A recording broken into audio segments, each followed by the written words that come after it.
वाराणसी के UP college परिसर में मजार से बनी मस्जिद के विवाद में एक और मोड़ आ गया है।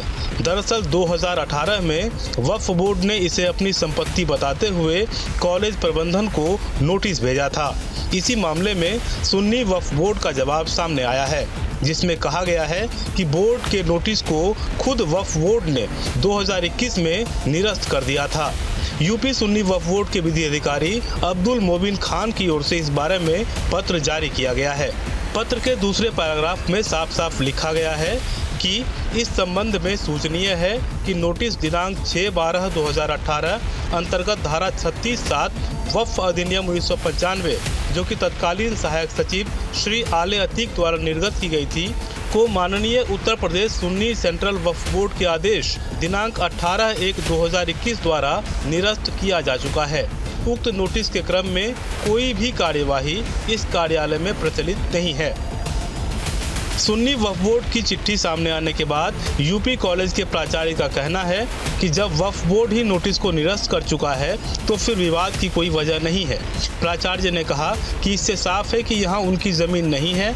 उन्होंने कहा कि फिर भी कोई कोर्ट जाना चाहता है तो इसके लिए स्वतंत्र है। ये अब्दुल मुबीन खां का जो विधि अधिकारी हैं सुन्नी सेंट्रल वक्फ बोर्ड के, उनका पत्र आने के बाद ये प्रकरण समाप्त हो चुका है कि उदय प्रताप कॉलेज परिसर में कोई भी संपत्ति वक्फ की नहीं है। यह बात स्पष्ट हो चुकी है। जो भी मस्जिद है, मस्जिद के नाम से कोई भी खतौनी में कोई भी जो दर्ज नहीं है, कोई भी प्रकरण दर्ज नहीं है। तो इस प्रकार जो है ये मस्जिद जो है वो जो बनी हुई है, एक छोटी सी मजार थी, लोगों की आस्था रही होगी और ये बढ़ती गई और 2012 तक जो एक परिसर उसका बन गया। बीएचयू के इतिहास के प्रोफेसर ने भी मस्जिद के दावों पर सवाल उठाए। उन्होंने कहा कि वक्फ संपत्ति बताकर लोग सिर्फ और सिर्फ जमीन कब्जा करना चाहते हैं। वक्फ बोर्ड के खिलाफ आंदोलन नहीं होगा, वक्फ बोर्ड के खिलाफ विद्रोह होगा, क्योंकि लोग त्रस्त हो चुके हैं। इन्होंने सिर्फ हिंदुओं की नहीं, मुसलमानों की ज़मीनें कब्जा कर ली हैं। बनारस में आप देखिए कि काली मंदिर जो सबसे प्राचीनतम मंदिर था पांडेपुर क्षेत्र का, उसको हटा दिया गया। आप चौरा माता मंदिर था जो लालपुर से पांडेपुर रोड पर, उसको हटा दिया गया। क्या वजह है कि भोजू पीर पर पड़ने वाला एक छोटा सा मजार सड़क पर घेर करके बनाया गया, क्यों नहीं अभी तक हटाया गया उसको? तो ये जबरन कब्जा करना, जबरन अपनी ताकत दिखाना, जबरन हिंसा के लिए मार्ग खोजना, ये इनका धंधा बन चुका है। दरअसल मामला तब और सुर्खियों में आया जब मजार से बनी मस्जिद की सीमा बढ़ाई जाने लगी और बड़ी संख्या में लोग कॉलेज परिसर में नमाज पढ़ने पहुंचने लगे। इसके खिलाफ छात्रों ने आंदोलन किया और विवादित जगह पर हनुमान चालीसा का पाठ करने पहुंच गए, जिसके बाद अब तक कॉलेज परिसर में पुलिस का पहरा है।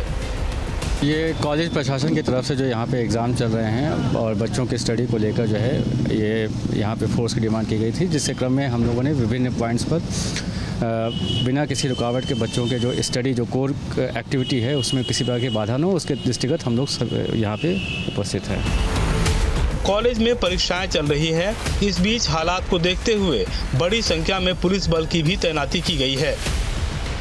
यूपी कॉलेज प्रबंधन मानता है कि जब वक्फ बोर्ड ने नोटिस ही निरस्त कर दी तब कोई मामला तो बनता ही नहीं। साथ ही यूपी कॉलेज प्रबंधन का ये भी कहना है कि पहले ये मजार बहुत छोटी सी थी, मिट्टी की हुआ करती थी, पर समय काल के साथ इसे एक बड़ी मस्जिद का रूप दे दिया गया है। ऐसे में प्रबंधन ये भी मांग करता है कि जब वक्फ बोर्ड अपनी नोटिस तक निरस्त कर चुका है और यहाँ पर कोई कागज भी नहीं है इस मस्जिद रूपी मजार का, तो फिलहाल इसे यहाँ से हटा देना चाहिए। हालांकि यूपी कॉलेज प्रबंधन ये कहता है कि ये फैसला शासन और प्रशासन का है, हम तो अपनी सिर्फ सहमति दे सकते हैं।